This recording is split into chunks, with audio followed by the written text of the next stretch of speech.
In his series, Better Boards for Better Communities, Ken Haycock points out that not-for-profit boards of directors play a foundational role in the communities they serve. Boards, he says, help to define the strategic direction and purpose of the organizations they oversee. Good governance entails communicating the organization's mission, vision, values, and culture to its stakeholders so that those stakeholders can hold them accountable. In the case of non-for-profits, the board must balance the needs of everyone that works for and with them. It's not an easy task because it requires everyone involved to be conscious about making sound judgments and being on their best behavior. Recent governance standards require almost the same degree of accountability for nonprofits as they do for businesses. So it makes sense for not-for-profit boards to be diverse and to take their responsibilities just as seriously.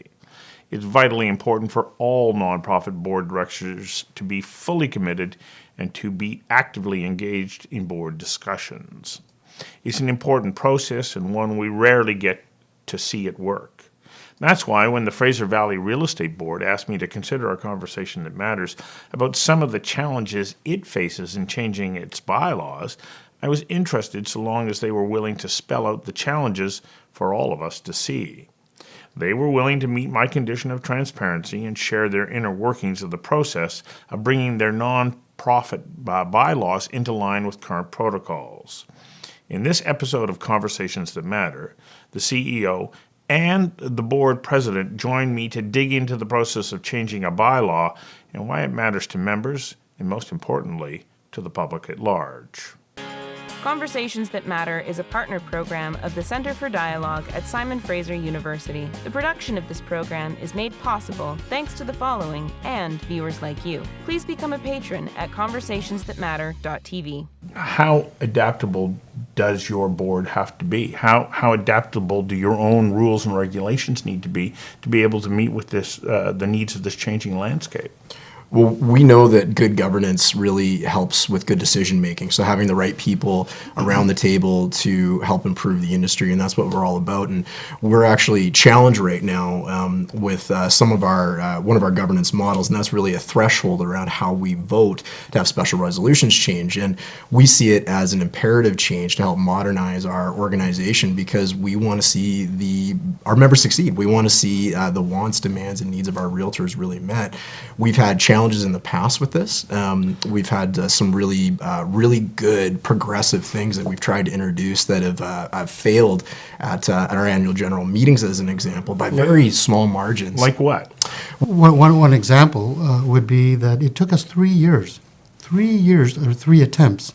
And as you know, annual general meetings are annual, so it took us 3 attempts to align our appeals process and procedures with legal standards and natural justice. Huh? That's absolutely 3 years? 3 years, and that's absolutely shocking because all we were trying to do was bring our bylaw, that particular bylaw, in line with natural justice and legal standards. 3 attempts.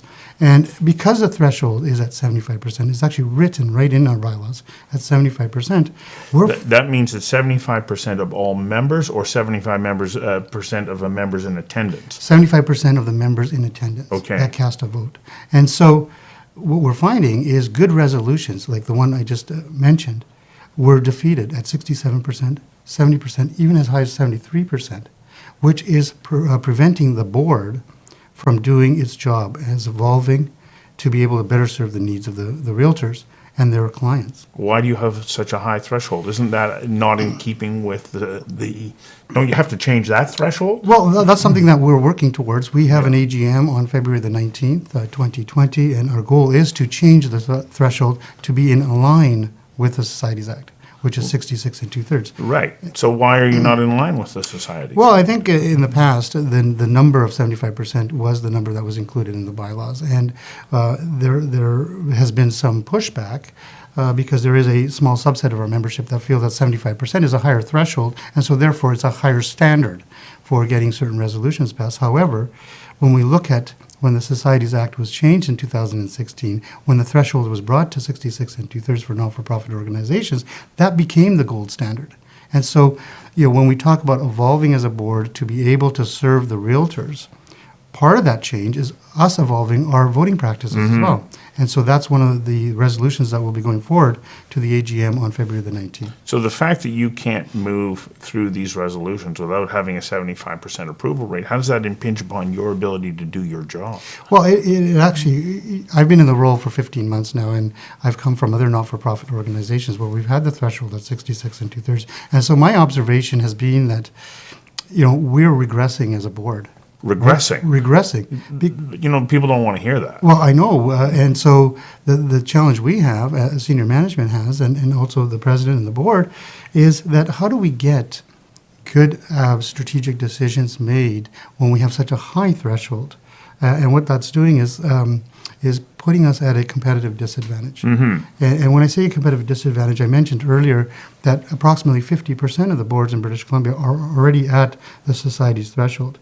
Right. And whether we the other real estate boards. Other real estate boards within British Columbia. And so whether we acknowledge it or not, it is a very competitive industry. It's a competitive board. Real estate professionals can move from one region to another region and join other boards where they are seen, or that board is seen, to be more proactive. And so my fear as a CEO is that we want to continue to be able to make strategic decisions that continue the innovation and the growth of our board.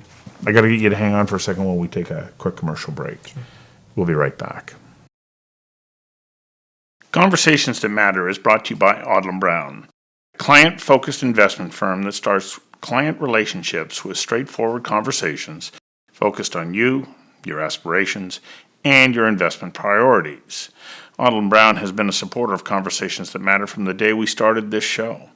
Their only condition was that we provide a non-biased conversation with people from all sides of all sorts of issues. And of course, we couldn't produce this show without the support of Oh Boy Productions. If you're looking to produce a show like this one, I suggest you reach out to Oh Boy. They can help you produce it, and they can help you build your audience. And we also need your support. I ask you to please pledge $1 per show by going to conversationsthatmatter.tv/donate, because those dollars add up and play an important role in helping us produce this show. Now, back to the show. How does this impinge upon your ability as on the board to be able to help influence those changes? Well, we want to focus on things like professionalism. That is something that is so important to us, near and dear to our hearts, and we're always working to do things better and be better and whatnot.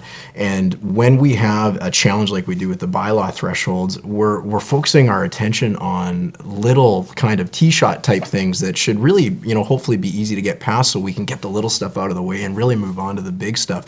It's a point that's like so important that we have such a large portion of our membership that aren't being heard, and they really want to be heard. That's important to them. And we've had various surveys, especially the last two in particular over the last few years, that have come back, and they said they expect us to be progressive, they expect us to be modern, they expect us to move with best practice. And this has been one of the biggest challenges we've had is just getting over that. So as a result, you can't be in.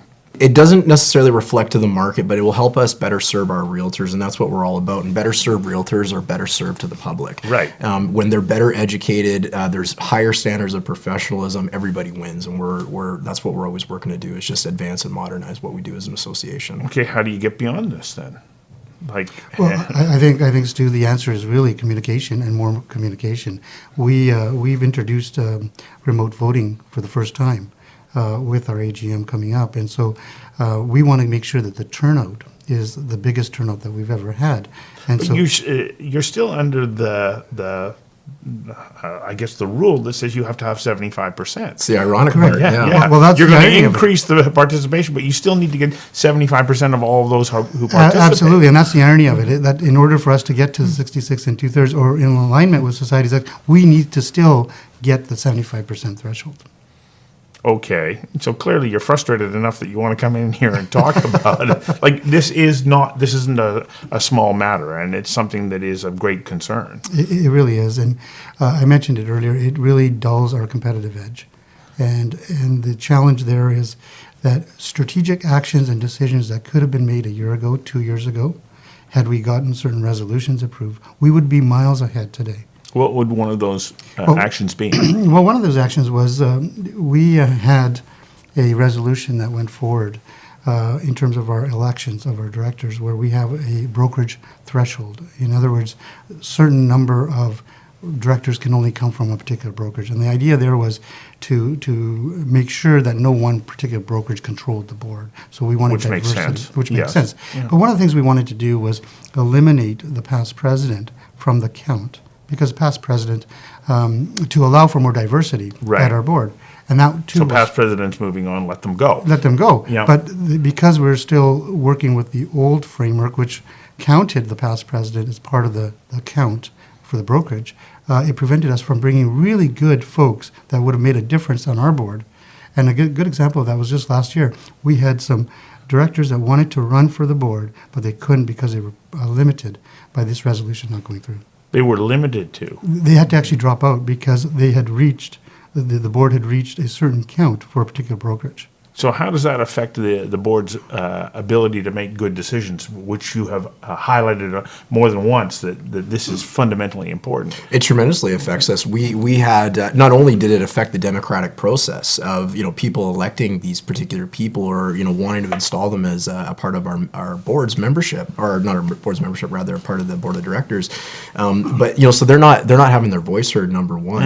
Another example that we had was we wanted to limit the terms of certain people that were sitting on the board, and we want to limit that to 6. And what that does is that ensures that we're having fresh people come in with fresh ideas and whatnot. When it comes to these kinds of boards and this type of governance, it's important that it is an accurate reflection of the community that you're representing. Are you saying right now that you're having trouble making the board reflect the communities that you're serving?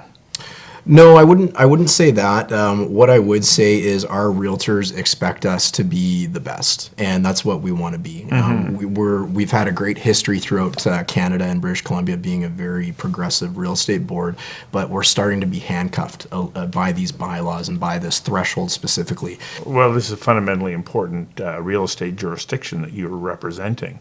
The ongoing pressure to grow and expand in that region is not going to go away as more and more people move into the district, and you need to have those tools available to you to be able to respond to what the changing needs are going to be. Absolutely, and Darren touched on it earlier. One of the main roles of the realtor is to protect the public. So we want to be proactive to be able to get certain resolutions approved at the society's threshold so that we can be proactive, so that we can gain the trust of the public. Why are you not self-regulated? Why are you not like other professions that have had that authority? Well, we were self-regulated. Yeah, I know, but why are you not now? Well, I think there was a number of reasons why. The main reason around the loss of self-regulation was the industry, in the view of the government, didn't do enough to protect consumers.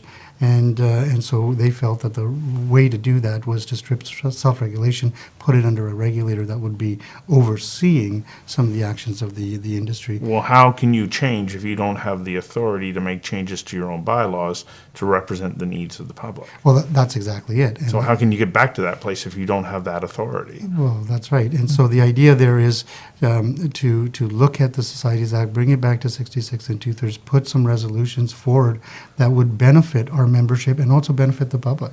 And then build that confidence and the trust, and then be in a position in a few years to then have the conversation of self-regulation.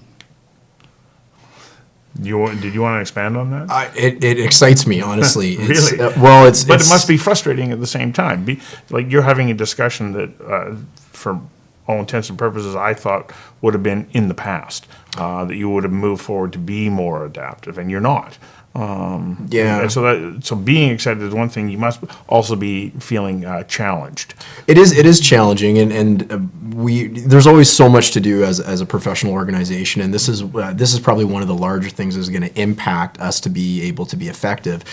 Getting self-regulation back is incredibly important to, I would say, every realtor on the street, and we want to make it one of our mandates to try and get that back, because we think it's very important, and realtors need to be heard at the government level as well, to make sure that whatever rules and regulations and how the industry functions, the government needs to be be a partner with us Right. in making sure that it's all done effectively and to best serve the public. Right, and so the only way that you can do that, of course, is that you're adaptable. You can't be adaptable if it takes you 3 years to get a change, and even then you're uncertain.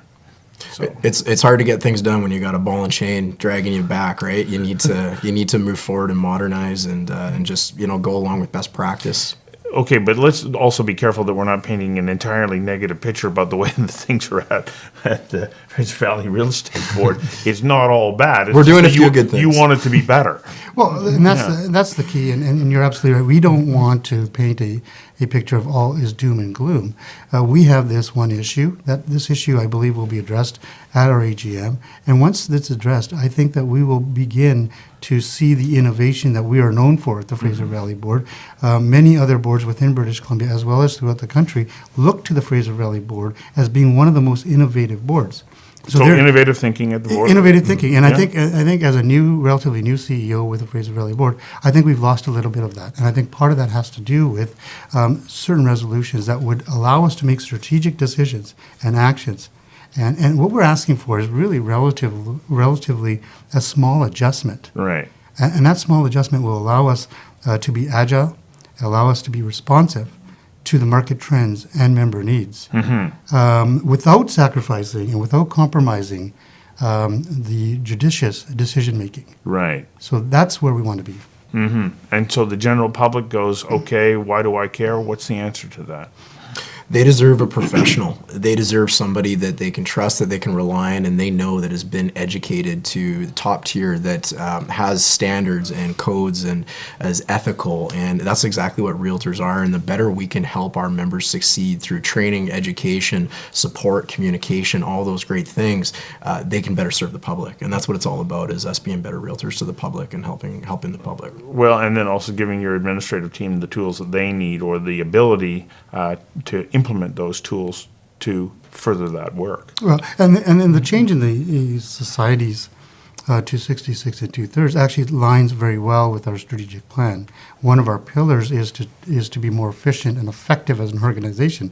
And so when we look at our strategic plan, which has been developed with consultation with our membership as well as our board, that second pillar of efficiency and effectiveness can only happen if we look at changing the threshold so that we can be proactive and can be responsive to market trends and needs. And then meet the needs of the market. Absolutely. I keep coming back to, well, why do I care?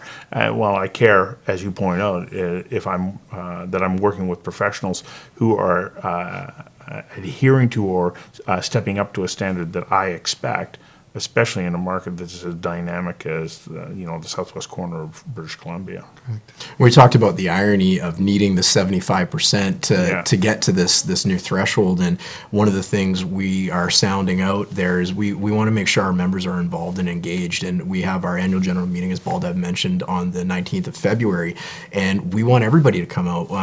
In person is by far the best. We would love to see those faces at the AGM, but we've also made it available to vote securely and remotely from your home and be engaged, ask questions, live stream the event, and just another progressive thing we've introduced as a real estate association just this year. Yeah, so you are being progressive in whatever way you can to ensure that you're more agile, nimble, and innovative. Absolutely. And as part of that is open and transparent communication. And I think one of the things that we've introduced, certainly under Darren's leadership this year, is this whole notion of having a sit-down with our membership. And we've been engaging our membership during the course of the last year, leading up to our AGM, so that our members come to the meeting informed and educated of the issues, so that they're not actually learning about those issues first time coming to the AGM. Yeah. They have been talking about the issues, they've been communicating with other realtors, they understand the importance of what we're trying to do, why it serves the interests of the realtors,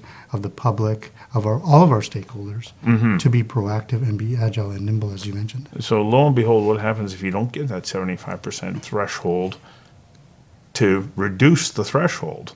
What then? How do we move forward if we get caught up not being able to change our ability to govern in a way that allows for greater adaptability? I feel very confident that we've done it right this year. We've been very transparent.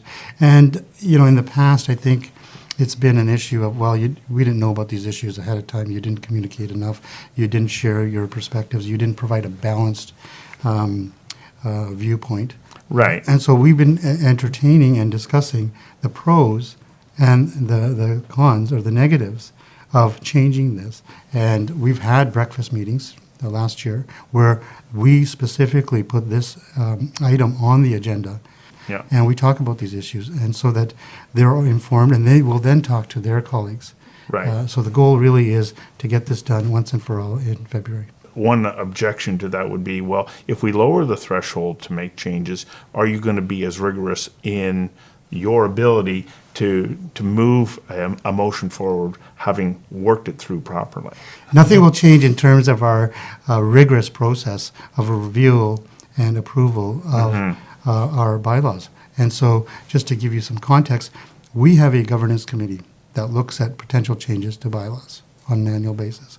They engage outside advisors, legal experts, as well as governance experts to make sure that we're moving in the right direction. So they go back and forth, and that's what they do and spend most of their year on the committee.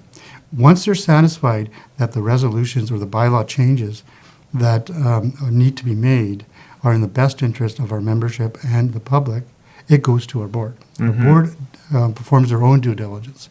And only when they are satisfied will they bring it to the membership. So to that point, reducing it from 75 to 66 and 2/3 does not change anything in terms of our internal processes of making sure that we vet all of the issues and make sure that the resolutions going forward to the membership have been well thought out, are well balanced, and meet the needs of the market and our members. Right. And you're going to move to a point where the threshold is more attainable, but it's also rigorous. Getting to 66 and 2/3 approval on anything isn't easy either. Correct. Absolutely. And let me mention also that in addition to 66 and 2/3, we have, as part of our bylaws, and this is kind of unique to the Fraser Valley Board, a 5% quorum requirement.